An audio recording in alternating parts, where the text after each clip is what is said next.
and welcome to WMSB Channel 8 News. I'm Alexis Benjamin. And I'm Aaron Gonzalez. And these are your top stories, Monday, November 9th, 2015. Months ago, a Great Dane named Leonidas befriended a newborn cow after the dog's family saved the animal from a dairy farm. Only at 1 day old, Goliath the cow was weak and alone. It took a lot of help from the local veterinarian hospital to keep the cow alive through the first weeks after birth. Leonidas looked after the cow as a puppy. The Great Dane would stay by Goliath's side for hours, aiding the cow when needed to stand up. Now the cow acts as a dog. Goliath is known to enjoy scratches behind the ears and sleeping on the couch. The cow is considered a family pet and is going to continue living with the family. Alexis.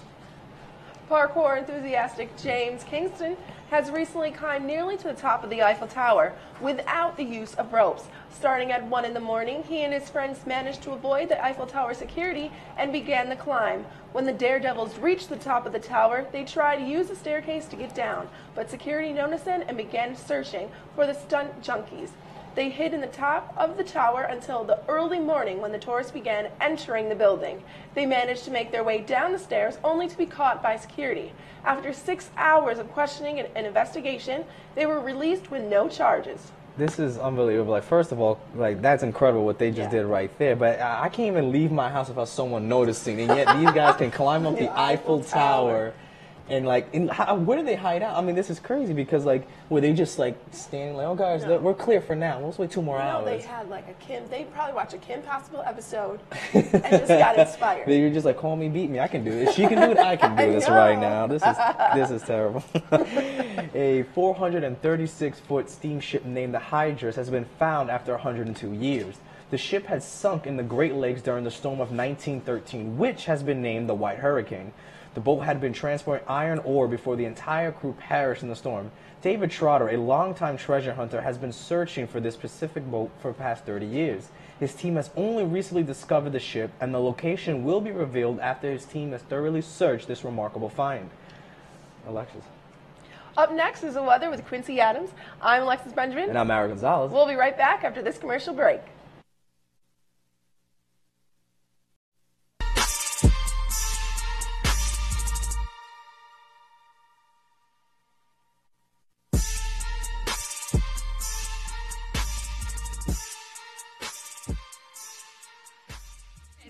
Sunday Monday is our whole day, and we started off with our version of a Tough Mudder or Spartan race. It's the CMSB, the Leaders Challenge. We had 10 obstacles in our race, and teams of 5 went through it and did it as a relay. And it was put together by the Sports Business Club. And this year we're hoping to come back next year even stronger and filthier.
Oh, for real?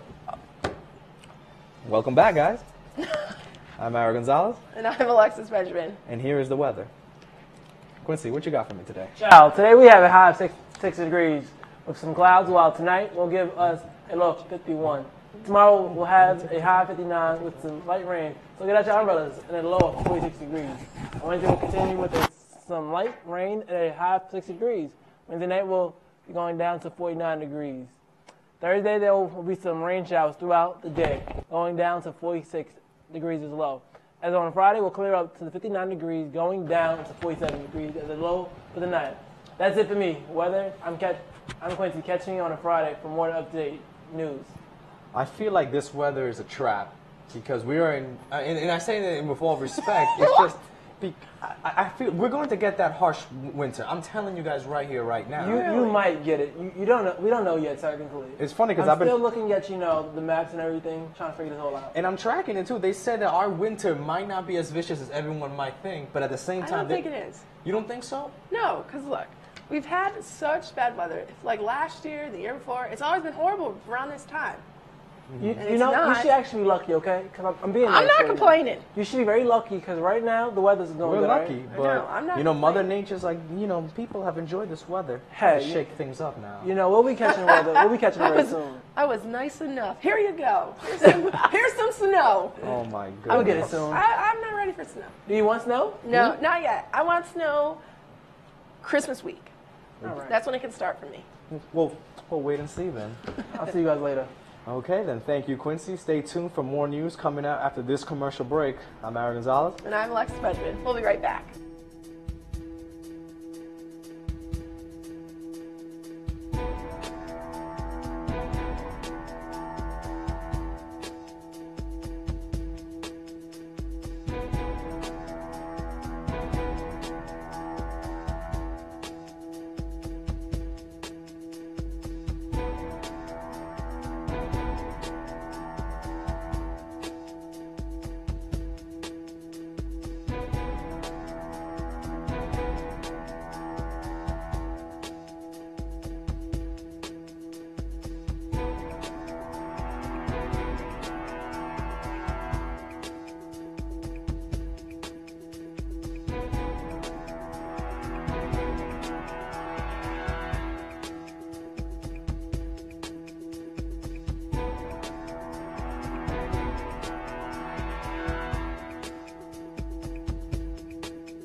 Welcome back.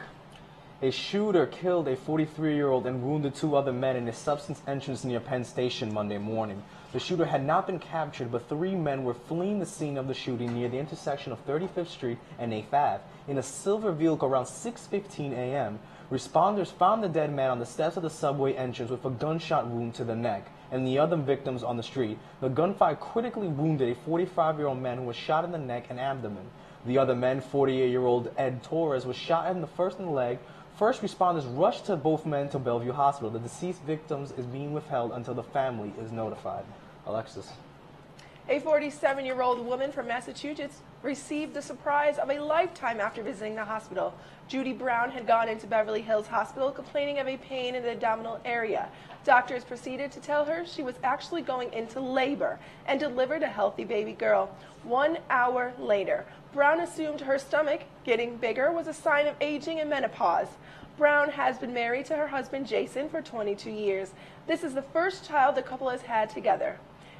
Amusingly, the Brown family was so unprepared for the child, they had to borrow a car seat just to leave the hospital. The baby was named Carolyn Rose and is doing very well. See, things like that, that's like that show, like, I didn't know Yes. I was pregnant. I mean, Yes. I just want to know, like, I watched it, like, how do you, I'm just saying, like, how? That How- gets me terrified. Yeah, how? Terrified. They feel just, oh, I have to go use the bathroom. Oh my God, a baby! I mean, that might happen to me. I have a stomach ache, Doc. You're pregnant. What? I'm going to I'm scared now. I know. The war on Christmas is currently in full swing as patrons of Starbucks accuse the worldwide coffee brewing company of taking the holiday out of their holiday drinks. This year, Starbucks unveiled their new cups, which will be used to hold their festive drinks for the season. The cup is an all-red design with a Starbucks logo printed on the cup. Absent are the Christmas ornaments and snowflakes that decorated the cups from last year, and people have noticed. Several people have accused the company for destroying the design of the cup. One person stated Starbucks will destroy everything they could to get their hands on, including a cup of coffee. Jeffrey Fields, vice president of design and content for the cup, says the current design was made in usher to holiday seasons and in more simplistic design. Alexis. On Tuesday, November 17th at 10 a.m., a mandatory campus-wide shelter-in-place drill will take place and will last approximately 30 minutes. At the beginning of the drill, the sound ward now message will be sent letting everyone know that the drill is beginning. Following it will be a series of 3 sets of 3 waiting sounds coming from the siren located at the roof of Seton Hall. An additional message will be sent to initiate the completion of the drill. A court hearing is set for the 25-year-old Oklahoma woman who crashed a car at the Oklahoma State University's homecoming parade that killed 4 people and injured dozens more. Adacia Chambers is due in Payne County District Court in Stillwater on Monday and is jailed on a $1 million bond since the crash. She is charged with 4 counts of second-degree murder and 46 counts of assault and has yet to be arraigned. Prosecutors are seeking a gag order and asked the court to seal Chambers' mental health records. And that is all the time we have for you guys today. Be sure to turn in on Wednesday for sports and more up-to-date news. I'm Ara Gonzalez. And I'm Alexis Benjamin. Good night. And good luck.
Bye.